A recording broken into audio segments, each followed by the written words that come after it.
And I want to go straight to the heart of the book, The Grand Design, with this central claim: because there is a law of gravity, the universe can and will create itself out of nothing. Now, perhaps the first question to ask is, what does Hawking mean when he uses the word nothing? The universe can and will create itself out of nothing.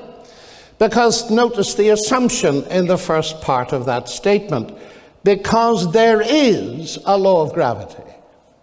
That is an assertion of existence. Because there is something, the universe will create itself out of nothing. It's a very odd way to start, isn't it? Hawking assumes that there is a law of gravity.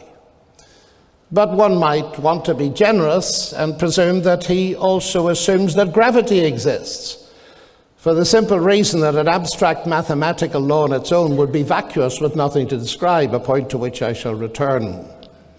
But the main issue surely is this: gravity, or a law of gravity, is not nothing, if Hawking is using that word in its usual philosophically correct sense of non-being. If he's not, he should have told us.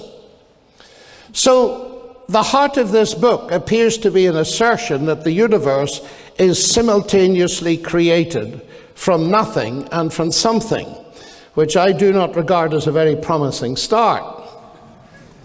Now, of course, I am aware that when physicists talk about nothing, they often appear to mean a quantum vacuum, which is manifestly not nothing.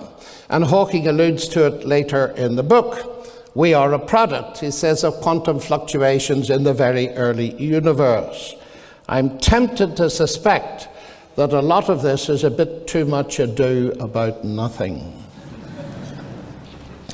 Now, I know it's late in the morning for logic, ladies and gentlemen, but I just pointed out to you what I think is the first level of self-contradiction in Hawking's statement.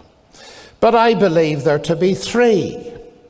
And I have subsequently tried to invent a sentence in English that also contains three levels of self-contradiction, and I haven't been able to do so. So my challenge to you is to try and copy Hawking by producing something parallel to it. Let's analyze it a bit further. The universe can and will create itself. Now, if I say X creates Y, I'm presupposing the existence of X in order to bring Y into existence. That is what the word means. So if I say X creates X, I am presupposing the existence of X to account for the existence of X. Well, this is obviously self-contradictory, and it's logically incoherent, even if we put X equal to the universe. To presuppose the existence of the universe to account for the existence of the universe sounds like something out of Alice in Wonderland, not science.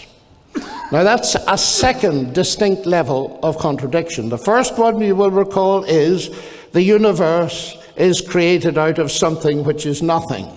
The second is it creates itself.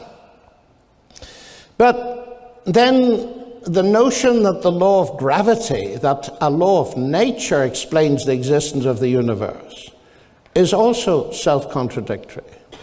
Since a law of nature, by definition, surely depends for its own existence on the prior existence of the nature it purports to describe. And I shall come back to that later. So I would submit to you, however provocatively it may seem to you, that the main conclusion of the grand design turns out to be a triple self-contradiction. Philosophers just might be tempted to comment, so that's what comes of saying philosophy is dead. Oxford chemist Peter Atkins, whom I believe is to be the subject of a debate later, believes, I quote, that space-time generates its own dust in the process of its own self-assembly. Atkins dubs this the cosmic bootstrap principle, referring, of course, to the self-contradictory idea of a person lifting himself by pulling on his own bootlaces. Well, our Oxford colleague Keith Ward is surely right to say that Atkins' view of the universe is as blatantly self-contradictory as the name he gives to it, pointing out that it is logically impossible for a cause to bring about some effect without already being in existence. Ward concludes, between the hypothesis of God and the hypothesis of a cosmic bootstrap, there's no competition. We were always right to think that persons or universes who seek to pull themselves up by their own bootstraps are forever doomed to failure.